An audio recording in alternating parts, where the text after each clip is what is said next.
নমস্কার। আজ এমন একটা বিষয় নিয়ে আলোচনা করব যেটা আমরা পুরুষরা জীবনে কখনো না কখনো কম বা বেশি এই সমস্যাটার শিকার হয়েছি।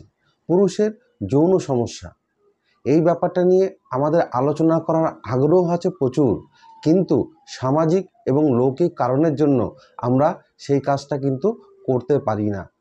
স্ক্রিনে দেওয়া প্রশ্নগুলো যদি আপনাদেরও থেকে থাকে তাহলে এই ভিডিওটা দেখুন, ভালো লাগলে লাইক করুন, চ্যানেলটাকে সাবস্ক্রাইব করুন, শেয়ার করুন এবং এই ব্যাপারে আরও কিছু জানার জন্য কমেন্ট করুন। আমি doctor GC Haldar, oral oncopathologist, আর আপনি দেখছেন ODDC, oral disease detection centre. Male impotency বা পুরুষের যৌন অক্ষমতা হচ্ছে এমন একটা সাইকোফিজিওলজিক্যাল সমস্যা যেটা কিনা আমরা যৌন সংক্রান্ত যদি কখনো কোনো জিনিস ভাবি, দেখি, শুনি বা এই যৌন কাজে লিপ্ত হতে যাই, তখন আমাদের ইরেকটাল পেনিসের যে ইরেকশান, সেই পেনিসের ইরেকশানটা হয় না, বা হলেও আপনার পেনিট্রেশনের সময় বা পেনিট্রেশনের অনেক আগেই দেখা যায় ইজাকুলেশন হয়ে যায়। এটাকেই বলা হয় পুরুষের যৌন অক্ষমতা। এই যৌন অক্ষমতার কারণ হচ্ছে দুটি, একটি হচ্ছে ইরেকটাল ডিসফাংশন, আরেকটা হচ্ছে ইজাকুলেশন ডিসফাংশন। মানে কি হলো, আপনার যৌন কাজের সময় আপনার পেনিস ইরেক্ট হচ্ছে না, আরেকটা হচ্ছে কি পেনিস ইরেক্ট হচ্ছে কিন্তু দেখা যাচ্ছে যে পেনিট্রেশন, ইন্টারভ্যাজিনাল পেনিট্রেশনের অনেক আগেই বা উইদিন 1 মিনিটের মধ্যে আপনার ইজাকুলেশন হয়ে যাচ্ছে। এই দুটো মেন কারণ হচ্ছে আমাদের পুরুষের ইম্পোটেন্সি। আমাদের সেক্সুয়াল মেকানিজমটা হচ্ছে একটা কমপ্লেক্স মেকানিজম, এটা হচ্ছে একটা সাইকো ফিজিওলজিক্যাল মেকানিজম। এখানে কি হয়, ব্রেন কতগুলো সেন্সারি অর্গান থেকে তার সিগন্যালকে রিসিভ করে। যেমন চোখ, আপনি চোখে একটা কোনো সেক্সুয়াল ইভেন্ট দেখছেন, কানে একটা সেক্সুয়াল কোনো কিছু শুনছেন, বা নাকে কোনো একটা আপনি স্মেল পাচ্ছেন। এই ইনফরমেশনগুলো রিসিভ হয় ব্রেনের একটা পার্টিকুলার পার্টে, সেটাকে বলা হচ্ছে লিম্বিক সিস্টেম। লিম্বিক সিস্টেম তারপরে কি করে, আমাদের আরেকটা ব্রেনের পার্ট হাইপোথ্যালামাসকে স্টিমুলেট করে। হাইপোথ্যালামাস তখন কতগুলো হরমোনকে সিক্রেট করে এবং তার সঙ্গে অটোনোমাস নার্ভাস সিস্টেমকে স্টিমুলেট করে। পেনিসে অটোনোমাস নার্ভাস সিস্টেমটা ঢোকে স্পাইনাল কর্ডের থোরাসিক এবং লাম্বার বা স্যাক্রাল সেগমেন্ট থেকে। পেনিস হচ্ছে একটা হচ্ছে আপনার স্মুথ মাসেল দিয়ে তৈরি একটা মাসকুলার অর্গান। এর মধ্যে প্রচুর পরিমাণে আমাদের ব্লাড ক্যাপিলারি বা ব্লাড স্পেস থাকে, যেটাকে সাইনোসয়েড বলে। যেই মুহূর্তে আপনার এই স্টিমুলেশনটা আসলো, সেই মুহূর্তে এই ব্লাড স্পেসগুলো হচ্ছে আপনার কি হবে, রিল্যাক্স করবে। মুহূর্তে আপনার ব্লাড স্পেসগুলো রিল্যাক্স হলো পেনিসে, আপনার ব্লাড ঢোকা শুরু করলো পেনিসের মধ্যে, ফলে কি হবে, পেনিসটা আপনার ইরেক্ট হলো। এইবার আবার যখন আপনার ইজাকুলেশন হয়ে গেল, এই পেনিসের যে ব্লাড স্পেস তার থেকে কিন্তু আবার ব্লাড বাইরে চলে গেল, ফলে পেনিসটা কি হলো, শিথিল হয়ে গেল। যৌন সমস্যার প্রধানত কারণ হচ্ছে দুটি, একটি হচ্ছে সাইকোলজিক্যাল কজ, আর একটা হচ্ছে ফিজিওলজিক্যাল কজ। আমি যে মেকানিজমটার কথা বললাম, এই আপনার লিম্বিক সিস্টেম, হাইপোথ্যালামাস, আপনার নার্ভাস সিস্টেম, তারপরে আপনার পেনিস, এই চারটে জায়গায় যে কোনো জায়গায় একটা গন্ডগোল হলেই কিন্তু আপনার ইরেকটাইল ডিসফাংশন দেখা দিতে পারে। বা ফিজিওলজিক্যাল কজগুলো যেরকম ধরুন আপনার হাইপার গ্লাইসেমিয়া, আপনার সুগার বেশি আছে, আপনার হাইপার ক্লোস্টোরিমিয়া, আপনার হাই ব্লাড প্রেশার আছে, আপনার থাইরয়েডের প্রবলেম আছে, বা কিনা আপনার টেস্টোস্টেরন লেভেল আপনার বডিতে আপনার কম আছে। এই সিস্টেমিক কজগুলোর জন্য কিন্তু আপনার ইরেকটাইল ডিসফাংশন দেখা দিতে পারে। আপনি বুঝবেন কি করে আপনি এই যৌন অক্ষমতায় ভুগছেন? আপনি কতগুলো জিনিস নিজেই আপনি ডায়াগনোসিস করতে পারবেন। যদি দেখেন আপনি একটা সেক্সুয়াল কিছু জিনিস নিয়ে ভাবছেন, আপনি চোখে কোনো একটা সেক্সুয়াল জিনিস দেখছেন বা কানে শুনছেন, বা আপনি মাস্টারবেট করতে যাচ্ছেন, তখন আপনার ইরেকশানটা ঠিক হচ্ছে না, বা ইরেকশান হলেও কিছুক্ষণ পরেও হয়তো আপনার রিল্যাক্স হয়ে যাচ্ছে, তাহলে বুঝতে হবে আপনি যৌন অক্ষমতায় ভুগছেন। এবার যদি দেখেন যে আপনি এই সমস্যাটায় ভুগছেন, তাহলে আপনি প্রথম যেটা করবেন, আপনি একটা সিম্পল একটা ব্লাড টেস্ট করুন। প্রথমে আপনি আপনার ব্লাড প্রেশার চেক করুন যে আপনার ব্লাড প্রেশার বেশি আছে কিনা।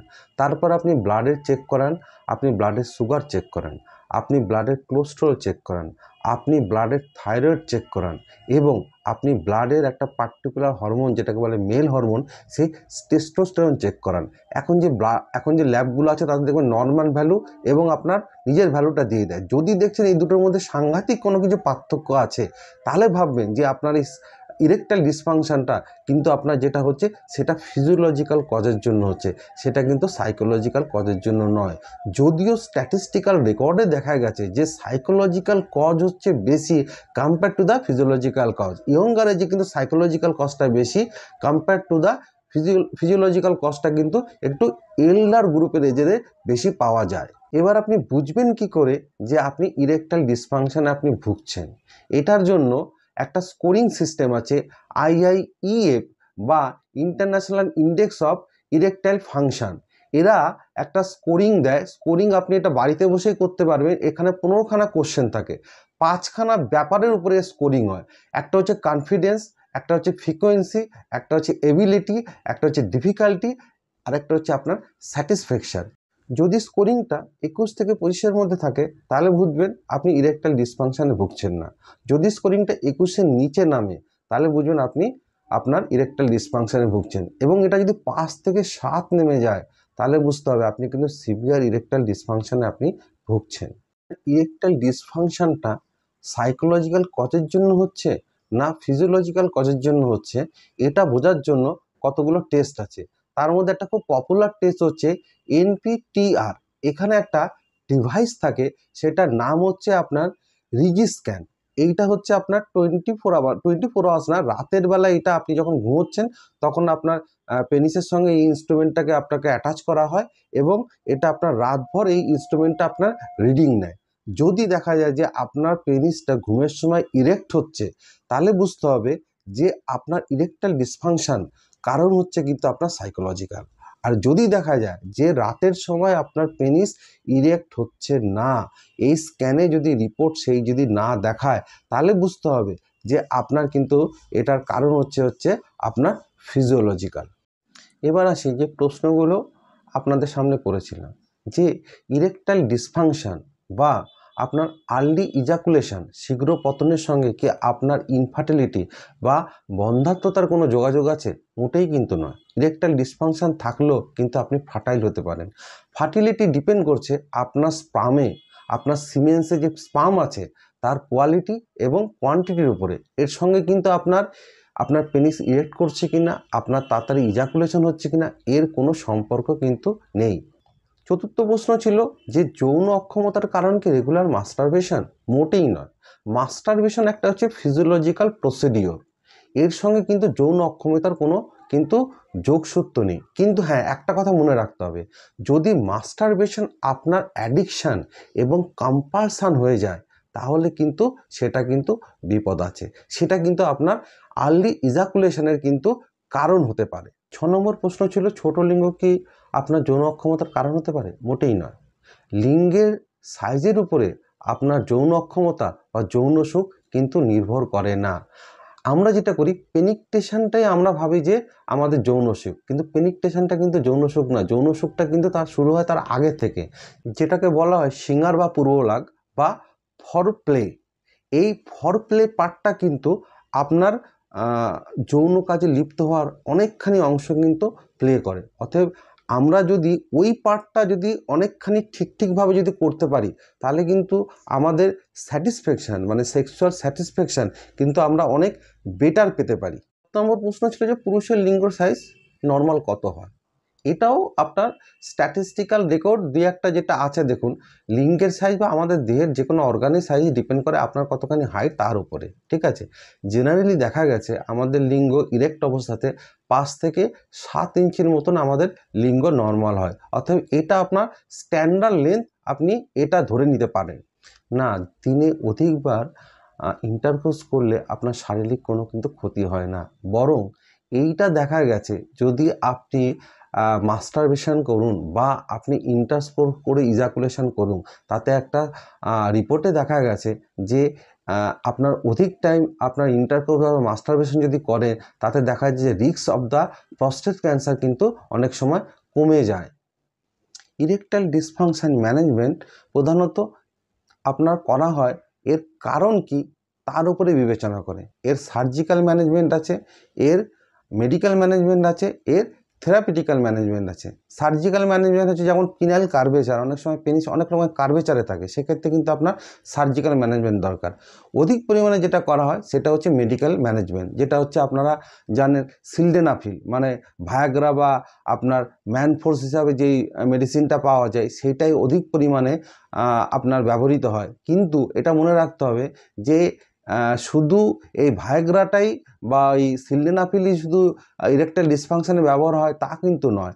আরও অনেকগুলো অ্যান্টি ডিপ্রেসেন্ট ড্রাগও কিন্তু আপনার ইরেকটাইল ডিসফাংশনে কিন্তু ব্যবহৃত হয়। আর যেটা আমি বললাম যে আপনার থেরাপিউটিক্যালের মধ্যে কতগুলো এক্সারসাইজ আছে, যেমন কেগেল এক্সারসাইজ। এটাতেও কিন্তু দেখা গেছে অনেক সময় আপনার ইরেকটাইল ডিসফাংশন বা আর্লি ইজাকুলেশন এটা অনেকখানি কিন্তু রেকটিফাই কিন্তু করা যায়। অতএব ম্যানেজমেন্ট কিন্তু আপনাকে বুঝতে হবে যে আমার কারণ কি আছে, সেই কারণের উপরে কিন্তু ডিপেন্ড করে কিন্তু ম্যানেজমেন্ট কিন্তু করা হয়। অতএব আপনারা যদি দোকান থেকে কিনে যদি সিলডেনাফিল শুধু খাওয়া শুরু করেন, সেটা কিন্তু ইরেকটাইল ডিসফাংশনের সঠিক চিকিৎসা কিন্তু নয়। দেখুন, এই সিলডেনাফিল বা ভায়াগ্রা এটা 25 mg ডোজে আসে, 50 mg ডোজে আছে, 100 mg ডোজে আসে। এই ওষুধটা জেনারেলি এমটি স্টমাকে যদি আপনি নেন এবং আপনি সেক্সুয়াল ইন্টারকোর্সের 1 ঘন্টা আগে যদি নেন, তবে এই ওষুধটা খুব ভালো কাজ করে। এবং এর যে লংজিভিটি থাকে সেটা হচ্ছে আপনার 4 to 5 আওয়ার্স মতনের কিন্তু এর অ্যাকশান থাকে। অনেক ক্ষেত্রে কিছু সময় অনেক বেশিও দেখা যায় আপনার এর অ্যাকশানটা। আর এর সাইড এফেক্ট যেগুলো আছে তার মধ্যে খুব সিরিয়াস সাইড এফেক্টের মধ্যে যেমন ভিশনকে এফেক্ট করে, হিয়ারিংকে এফেক্ট করে আপনার, তারপরে হচ্ছে আপনার ব্লাড প্রেশার অনেক সময় কিন্তু কমে যায়, এবং একটা সবচেয়ে বড় মারাত্মক সাইড এফেক্ট হয় সেটা হচ্ছে প্রলং ইরেকশন হয়ে থাকে, যেটাকে প্রাপিজম বলা হয়। সেটা কিন্তু আপনার প্রায় 4 ঘন্টার উপরে, এবং এটা খুব পেনফুল। নর্মাল আমাদের ইরেকশন কিন্তু আপনার পেনফুল নয়, কিন্তু অনেক সময় দেখা যায় যে ঘন্টা 4 উপরে আপনার পেনিস ইরেক্ট হয়ে থাকে। এবার আসি আপনার এই সমস্যাটা হলে কোন ডাক্তারের সঙ্গে কনসাল্ট করবেন। দেখুন, সেক্সোলজিস্ট বলে যে আপনারা পোস্টারগুলো বড় বড় করে দেখেন, আমাদের ইন্ডিয়াতে সেক্সোলজিস্ট বলে কিন্তু কোনো ডাক্তার হয় না। মানে এই সেক্সোলজির উপরে এমডি বা এমএস এরকম কিন্তু কোনো ডিগ্রি আমাদের ইন্ডিয়ায় মেডিকেল ইনস্টিটিউটগুলো দেয় না। এখানে যারা কাজ করে তারা মূলত হচ্ছে যারা অ্যান্ড্রোলজির উপরে যারা ফেলোশিপ করে, সেটা আপনার একজন ইউরোলজিস্ট করতে পারে, একজন আপনার এন্ডোক্রিনোলজিস্ট করতে পারে, একজন সাইকিয়াট্রিক করতে পারে, একজন গাইনোকোলজিস্ট করতে পারে। যাদের এই ফেলোশিপটা করা থাকে তারাই কিন্তু এই চিকিৎসাটা খুব ভালো করতে পারে। 2-1 খুব রিনাউন্স এন্ডোলজিস্টের নাম আমি বলছি, যেমন Rupen Shah, India one of the renowned andrologist. পুরুষ বা মহিলার দুজনারই যৌন সংক্রান্ত কোনো সমস্যা যত আমরা গোপন করব, যত আমাদের গোপনীয়তা রাখবো, ততই কিন্তু আমাদের সমস্যা বাড়বে। এবং আমরা কিন্তু এই গোপন করি বলে আমরা কিন্তু কয়েকের কাছে কিন্তু দৌড়ে যাই। অতএব এই ব্যাপারটা নিয়ে কিন্তু আমাদের খোলা মনে, উদার মনে আলোচনা করতে হবে, পড়াশোনা করতে হবে এবং সঠিক ডাক্তারের কাছে যেতে হবে। এর জন্য কিন্তু দরকার আমাদের সচেতনতা। অতএব অ্যাওয়ারনেস আমাদের যত বাড়বে, ততই কিন্তু আমরা এর সঠিক চিকিৎসা আমরা করতে পারবো।